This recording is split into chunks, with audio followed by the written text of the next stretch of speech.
Hey, JMC 6000 here, John Christensen, and I wanted to come at you at this new piece of legislation that just got passed this Thursday by California, and it's about the ban of them trying to ban the sale of gasoline and diesel powered vehicles all by year of 2035. So, and other states are soon to follow. From what I understand, Washington is not far behind, and a few other states are going to gather over that as well.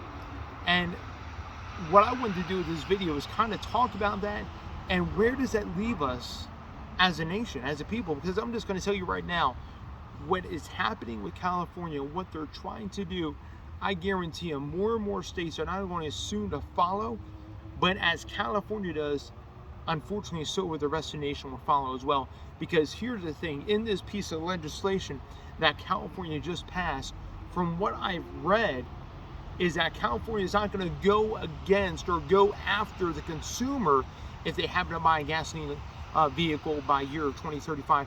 They're actually going to go after the auto manufacturer and find them an obscene amount of money if they happen to produce a vehicle, then try and sell it in their state who's already banned. And what California is trying to do is they think if they can ban not only the sale of gasoline and diesel powered vehicles, but if they can find the automaker that would push the automaker more and more to offer more battery electric vehicles and not gasoline alternatives.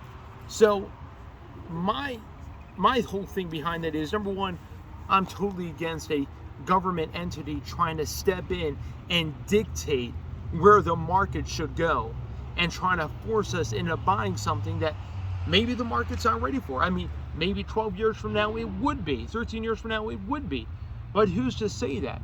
I mean, personally, it's kind of crazy to think about that. At best, battery electric vehicles only have about 10% of the market share here in the US. At best, I think it's even less than that.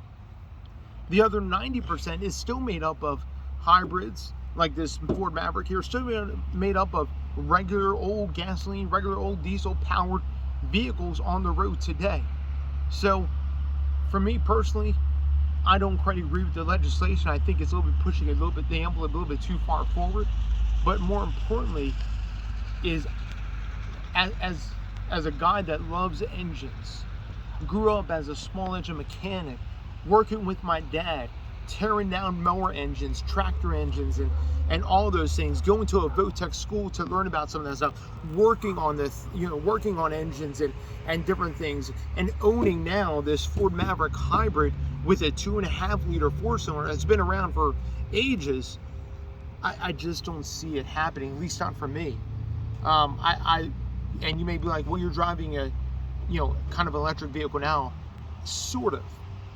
So let me go into this because it's going to drag up a lot of questions. Where does that leave hybrids?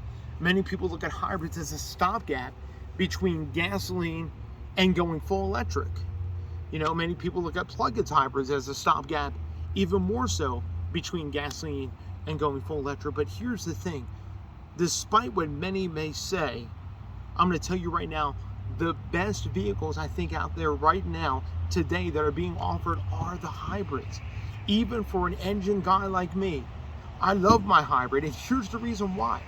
I put a cold air intake on this thing, and I love that when I want more power, I can get on the throttle. I actually hear it sucking air. I actually hear it actually moving and doing different things. It's actually quite amazing, and I love the way it sounds.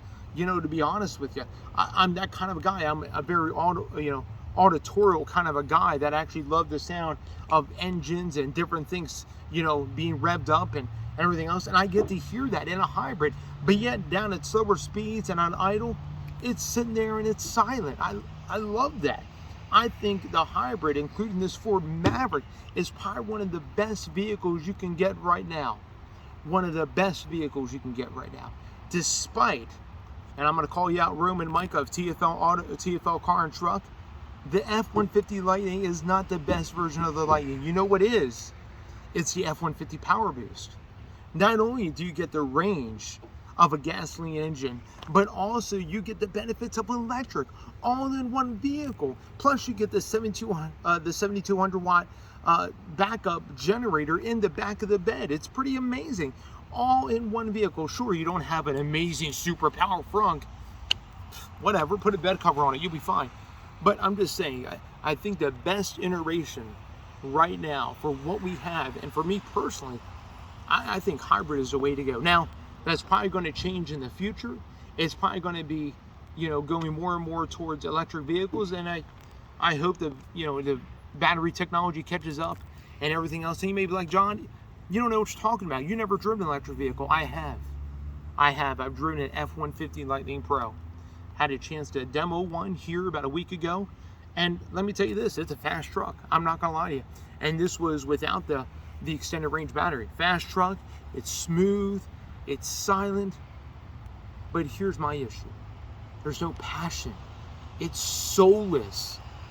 Roman, I'm talking to you. It's soulless, dude. There's no engine. There's no hoopla. There's no, I don't know how else to put it, but there's nothing that actually excites me auditorily. Oh, you may be like, well, what about the Dodge Charger Daytona that Dodge just released? And is it Daytona? Yeah, Dodge Charger Daytona. The concept with the I forget what powertrain they call it.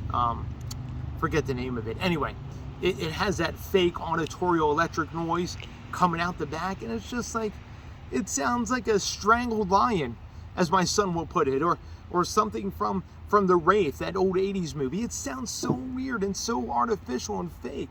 Man, if I want to hear something, guess what? I can do some modifications to my hybrid. People who have power boost can put some exhaust on there or do whatever to their power boost. They can actually open up the intake and hear the turbos. It's amazing. You don't have any of that with electric, and some people like that. I'm not going to lie. Some people do like that. Me personally, it's not for me. I want to hear what my engine's doing. I want to hear what my vehicle's doing. I want to be able to push on the throttle and actually goes to full speed, and you can actually hear it, drop it down several gears, or in the case of the hybrid, it just ramps up into power and just goes. For me, it's amazing. So that's where I'm at. And I know many people probably agree the same way. I don't look at hybrids as a stopgap. I look at them, like this Ford Maverick, as a marrying of the best of gasoline technology with the best of electric technology and marrying them together. You know, this engine in the Maverick is actually almost 40% efficient.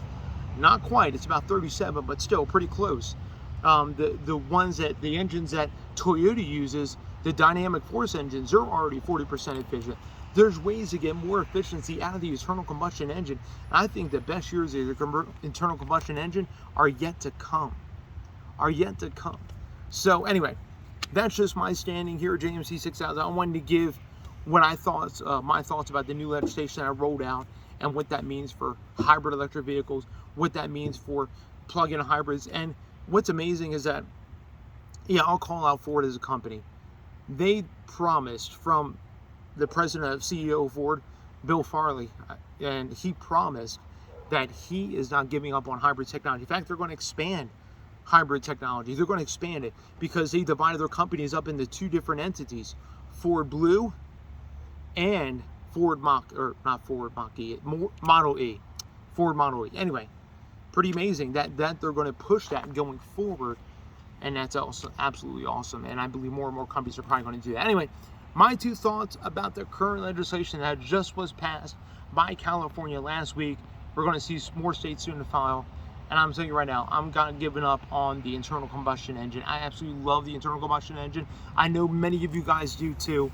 And it's awesome that we get to enjoy both benefits of the electric and the ICE in one vehicle in hybrids. All right, you guys be blessed. Have a wonderful day. Give me insight, give me comments, subscribe to the channel. I got more content coming up. I got some vehicle reviews I got coming up here in a week or so, and it's going to be absolutely awesome. So stay tuned for that. All right, you guys be blessed. Have a wonderful day.